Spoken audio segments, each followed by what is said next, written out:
on LinkedIn, we're on Facebook twice, and we're waiting for YouTube. Come on, YouTube, you can do it. We're going to run out of steam here. Here we go. Okay. I'm in a dancing mood today. Had a good checkup from my doctor. Always in a dancing mood, huh? I am. I'm here with one of my favorite people, Bill W. Happy birthday. It's your day.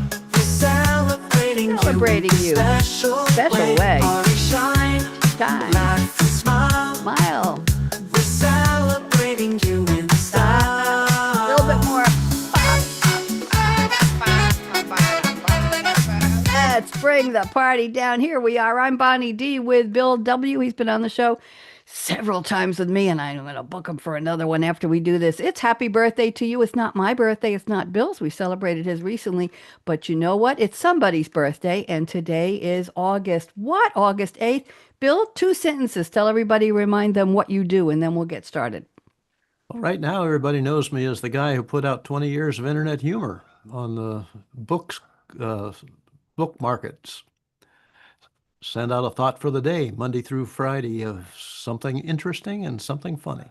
And you're still doing that. And I love your jokes and I love your thoughts for the day emails. Where could somebody sign up for your thought for the day if they wanted to contact you, Bill? They can go to my website, www.internet-humor.com. You have to put that hyphen or that dash between the two words. Internet-humor.com. Good. Okay. Let me do the intro. We'll get started with our day today. It's time to cheer, to toast, to woo. It's August 8th. Happy birthday to you and you and you, with Bonnie D on her scarlet mic, serving up fame and flair with just the right spike. And joining me now with his co-hosting flair is Bill W. Williams, with charm to spare. Okay, I've said it. We'll announce celebs and stars from screen to stream and social media darlings living their dream, plus oddball holidays and music history lore. Let's light the candles, but not near the computer, with happy wishes galore. So buckle up, darling. A fun show's in store. HB2U's lighting up August 8th with glam, bam, and more. There we go. I've never figured out the bam, but I like it. Okay, Bill, let's start with August 8th events in music history. I'll start. 1960. Oh, this is close and dear to me from another era. Brian Hyland's Itsy Bitsy Teeny Weeny Yellow Polka Dot. I had one of those and I made it. It hit number 1 on August 8th, 1960, and it stayed there for 1 week. What have you got next, Bill? Well, in 1966, the Beatles released Revolver, which contains psychedelic song Tomorrow Never Knows and The Bitter Taxman. They also released Eleanor Rigby on a double A-side single with Yellow Submarine.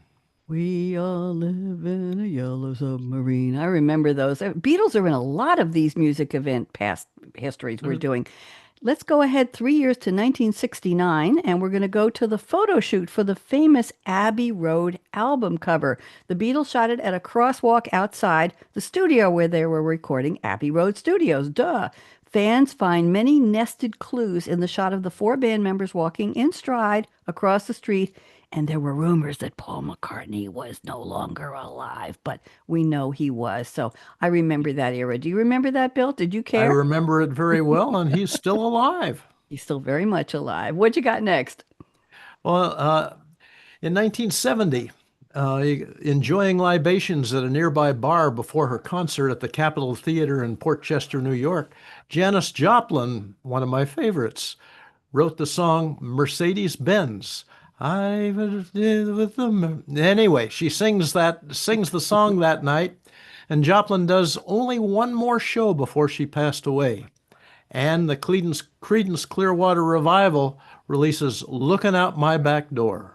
On the same day. That was some day in music history. Let's jump ahead an entire decade to 1980. The fantasy musical Xanadu. I saw the movie, Bill. Did you? Did you see that movie? No, I did not. Oh, I don't think you missed much. Starred Olivia Newton-John and Gene Kelly, the dancer. It debuted to scathing reviews, and one reviewer said, in a word, Xanadon't, instead of do. Inspired the Golden Raspberry Awards for Worst Films of the Year, but it had a great soundtrack, thanks to the song Magic, which made it the music was great, the movie not so much. I remember it. It was kind of odd. What have you got next, Bill? Well, In 1987, U2 landed their second American number one, as I still haven't found what I'm looking for from the Joshua Tree goes to the top. Very cool. And in 2020, coming way up to the close of where we are now, Taylor Swift, of course, we had to talk about her, became the first artist to debut at number one on both the Hot 100 chart and the US Albums chart. When her album Folklore, which was her seventh consecutive number one, hit number one, and the lead single Cardigan also hit number one. So, congratulations to Taylor Swift. And now let's go to celebrity birthdays. We've only got two today, but Bill, they are biggie. So, I'm going to start with somebody I had a crush on for years, Roger Federer. He's only 44. Look at all he's done in his years.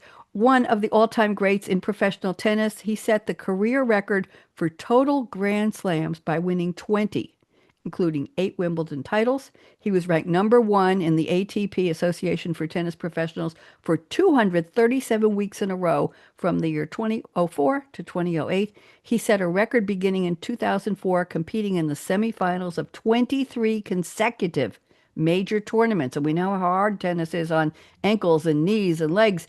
He won a gold medal in doubles competition with Stan Wawrinka at the 2008 Olympics, and I know he's retired now. Happy birthday, Roger Federer. Okay, what's It's next? also Dustin Hoffman's birthday, but he's a little bit older. He's 88. Twice. Yeah, Dustin is a renowned method actor who won the Best Actor Oscar for Kramer versus Kramer in 1979 and for Rain Man in 1988. He had his breakthrough role as Benjamin Braddock in the 1967 classic The Graduate, and played leading roles in the film Midnight Cowboy, Tootsie, and All the President's Men. He voices the character Master Shifu in the Kung Fu Panda films. But before he became famous, he began his acting career at the Pasadena Playhouse with his roommate and fellow actor Gene Hackman. He made his debut in the 1967 film Tiger Makes Out. But I've got to tell you, in that same year, in 1967 and 68, I was running master control at a PBS station in Lubbock, Texas, and he was in 2 PBS specials. And boy, when I saw him in those, I thought, this guy is going far. There you go. Interesting, interesting. I remember Tootsie very well. I remember Midnight Cowboy. I was in college and I saw it on a weekend at a nearby theater near where I was in school in upstate New York. And I got to tell you, that movie just sent shivers down my spine, Bill. Did you remember your reaction to Midnight Cowboy? I do indeed. That was a really great film. You know, I used to spend a lot of time in Manhattan, and a lot of it looked very familiar to me. Yep, yep. The characters and what happened and Rizzo and it just, I don't know, it just went right through me. I think I had nightmares about it or bad dreams about it for months after seeing the movie. That's what movies are supposed to be, leave an impact on you, I think. Let's go to social media stars. We have 3 birthdays today, and I'll start. On YouTube, we have a young man whose real name is Desmond English, but he goes by Mighty Duck. He's 32 years old, Bill. He has 2.5 million subscribers on YouTube and 2 million plus on Vine. He initially made a name for himself through his 6-second videos on Vine. Can you even imagine making a 6-second video, Bill? I that's like That's about the length of one of my mistakes. that's one sentence. Tight. Best known for his pranking videos. And listen to this. He scoured the social networks plotting for unique ways to try and make people laugh before he found his comedic voice on Vine. And his mother, he's Mighty Duck. His mother is called Mighty Mom. So happy birthday to Mighty Duck and to Mighty Mom for giving birth to Mighty Duck. Okay, who's Let's next? move over to TikTok. Brianna Goodry, she's only 26. You know, I've got debts older than that, but she's got more than 7 million followers. She posts point of view videos and acting content, and she describes herself as a kawaii-loving fangirl. She also loves cats and makeup. Maybe I should do some videos about loving. I don't have a cat though. Makeup I could deal. I'm We'll come up with allergic to something, Bill. cats. Okay, well then we won't do a cat if we do it together. Let's go to Instagram. We have a young lady named Sydney with a Y. Sydney Mailer, Mailer. She is 34, all grown up. She only has 1.1 million subscribers, but I wanted to put her in here anyway. She started as a promo model for small companies. And here's the interesting part. Before she got big on social, she worked on the Hooters marketing team, helping plan company events and hiring girls to promote those events. We'll leave that one alone. Her podcast with a model named Nikki Howard is called Sorry Mom. I think we know why. Okay, let's go. Happy birthday, Sydney Mailer. Happy birthday, Brianna Goodry. And happy birthday to the Mighty Duck. And let's go to our holidays. We have four holidays, and I'll start. It's National Happiness Happens Day. And I have to say, happiness happens when I see you on the show, Bill. So there you go. Well, Let's thank you, Bonnie. Thank you. It started back in the early 1880s when neither Bill nor I was around. Thank goodness. Women's social clubs began holding events referred to as Happy Hour Club or Happy Hour Social Club in the 1880s. What's next? 1912, Happy Birthday to You. The lyrics and melody to the famous birthday song appear in print for the first time with no credit references or copyrights. That's the real one. Happy birthday to you. And then in January of 1974, which is 62 years later, Happy Days, the TV sitcom debuted and it ran for 10 years through 1984. Oh my goodness, all the people on that show, including what was his name? Yes, Henry Winkler. Yes, okay. And what have we got next? In October 1977, Happy Meals are introduced by McDonald's in the Kansas City market. A packaged children's meal complete with a toy, and it rolled out nationally 2 years later in 1979. I bet Fonzie would have liked that. In 1998, 21 years later, here we go. The Society of Happy People is founded by Pamela Gale Johnson. She had members join who talked about everything that made them happy, but they did it in secret because they didn't want Debbie Downer to rain on their parade. Their slogan was, "Are you happier than you admit you are?" Isn't that interesting, Bill? Have you Yeah, ever asked that to anybody? I can't really claim anything on that one, that's for sure. Yeah. And what happened next? In 1998, the Society of Happy People. I just did that one. Yes, you did that one. I'm too happy to, it was so good I wanted to do it again.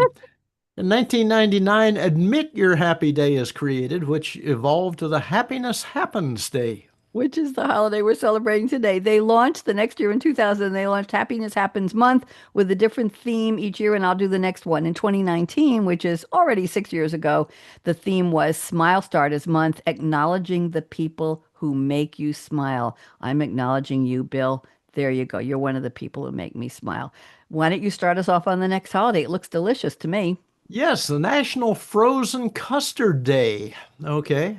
In Roman times, the idea of cooking milk with eggs to make it thick dates back at least to the Roman Empire, and it's mentioned in literature from that point of time, and it could be even older than that. And if we move ahead to the 17th century, fruit cream started gaining popularity and custards began to be made as individual dishes or bowls instead of fillings or crust.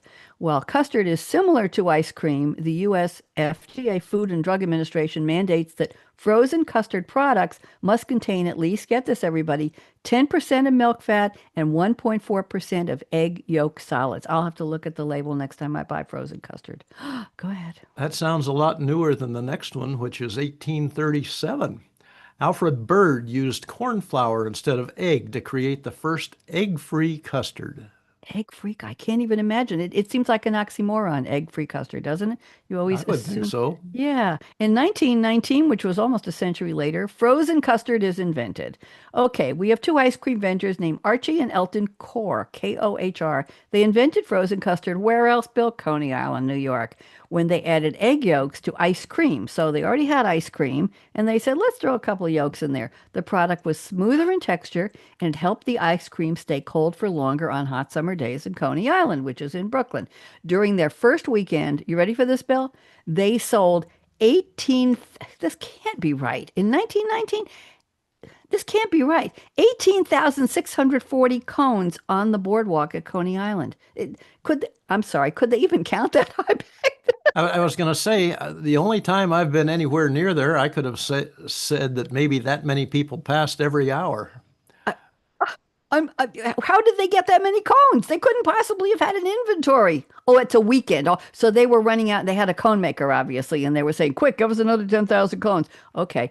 Well, congratulations to Archie and Elton Core. What's next? Yeah. Save me here. Go ahead. Then a few years later, in 1933, frozen custard again gained popularity after finding a market at the World's Fair in Chicago. I bet. And 5 years later, in 1938, Milwaukee got its first frozen custard stand opened by Paul Gills or Giles, Gilles. So if you're having any frozen custard in the next day or two, know that today is National Frozen Custard Day. And I'll start the next one. And you might want to leave a tip if somebody serves you custard. So this takes us to Take a Penny, Leave a Penny Day. It refers to a common practice in this country, in the US, where a small dish or tray is placed near the cash register when you're checking out of some kind of a vendor, some kind of a store. And you can't do it virtually. I guess you could. Allowing customers to take or leave pennies to make exact change. It helps avoid carrying a lot of small change, pennies, nickels, dimes. Leave the quarters for the washing machine and makes transactions smoother. When did this all start, Bill? Well, it goes back a long time to 797 AD. The first pennies were produced by King Offa of Mercia. You have never heard of it? It's a kingdom of Anglo-Saxon England, somewhat north of what is now London. And it introduced silver coins to the existing currency, and it was believed to be the very first English coins. Wow. And then we move into the in 1787, decades later, centuries A later. hundred The years later. 100 years later, the first U.S. cent came out. The first coins were heavy. Bill, they were made of pure copper. Talk about a collector's item. And they had a lady with flowing hair. Do you think maybe I could have modeled for that? On one side, supposed to be Lady Liberty. The first official U.S. coin was reportedly designed by Benjamin Franklin. That's up for dispute, but Ben will give it to you. The coin was named the Fugio, Fugio cent. I don't know the origin of that. Visitors leave 1 cent coins at Franklin's grave, Ben Franklin in Philadelphia, for good luck. Have you ever done that, Bill? Would you? I have never done that. I've never been to his grave. Neither have I. There you go. What's next? In 1857, the half cent was abolished, making the penny the lowest unit of U.S. currency. In 1909, which was half a century later, coins continued to be minted with new designs and colors, but the first one with a real person's face was introduced that year, 1909, to honor the 100th anniversary of Abraham Lincoln's birth. Public sentiment was strongly opposed to having any real person on the coin until they said Lincoln, and they said, okay, we'll let you do it. So happy birthday, Lincoln. Go. 1982, pennies are 95% copper until this year. And then it's mixed with other metals because the price of copper increases exponentially. So the penny didn't have the value it did when it was a copper penny. April 1st, no fooling, 2023, that's 2 years and change ago. Say goodbye to the penny. That was the news item. Not true. There was a claim, misinformation, that the U.S. Mint stopped making pennies that day, April 1st, 2023. It was not accurate. The Mint will, however, cease minting pennies once existing blank supplies in the U.S. Treasury run out. And Bill, they're slating it for early next year, 2026. The pennies currently in circulation will remain legal tender. So you might need to carry a few for take a penny, leave a penny. Do you carry Bonnie, a lot of? I was going to say, talking about coins, you know where the term two bits came about? No. Okay, well, the Spanish had their Spanish coin was designed to where could be split into 8 pieces, where you get pieces of 8. And 2 pieces of that particular coin came out as 2 bits, and that was a quarter. Okay, a quarter is now 2 bits, 4 bits, 6 bits, a dollar. Very cool. Thank you very much. Good to know. I was going to ask you, do you carry a lot of pennies in your pocket or in your wallet or your change purse, whatever you carry with you? I try to carry no coins at all. Ah, You know, if I interesting. get coins and change, I toss that in my coin drawer, and every now and then I take them all to the bank because I'm tired. When I lived in Washington, you had to have quarters for the parking meter, you had to have Yeah, quarters for the telephone, so I always had a brand new roll of quarters every day.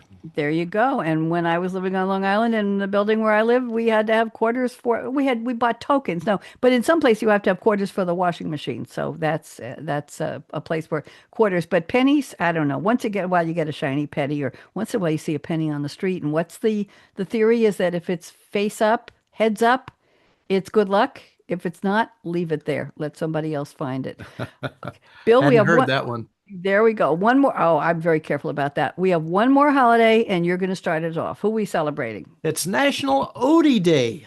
Oh, Now, Dee. Odie is the famous fictional dog from the Garfield comic strip created by cartoonist Jim Davis.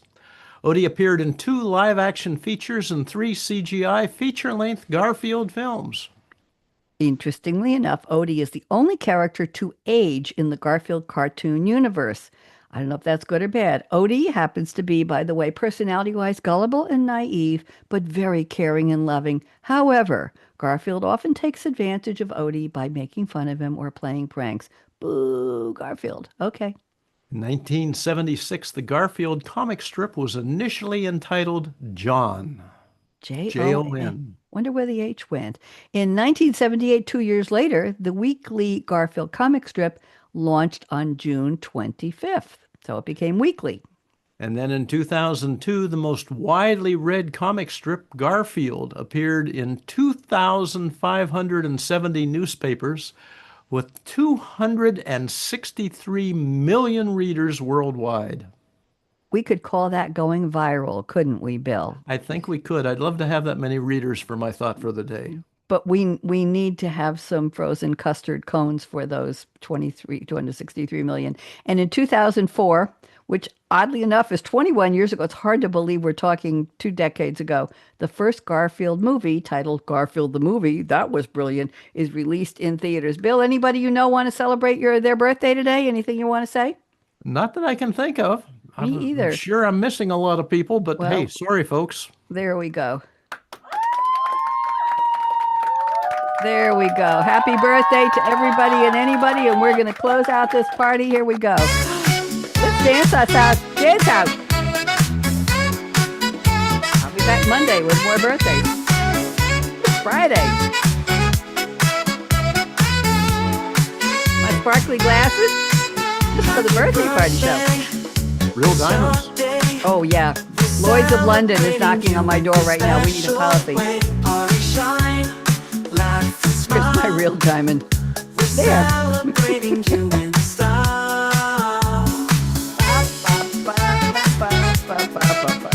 Thank you, Bill. Thank you, Close Bonnie. this out, and I'll see you again soon. So wave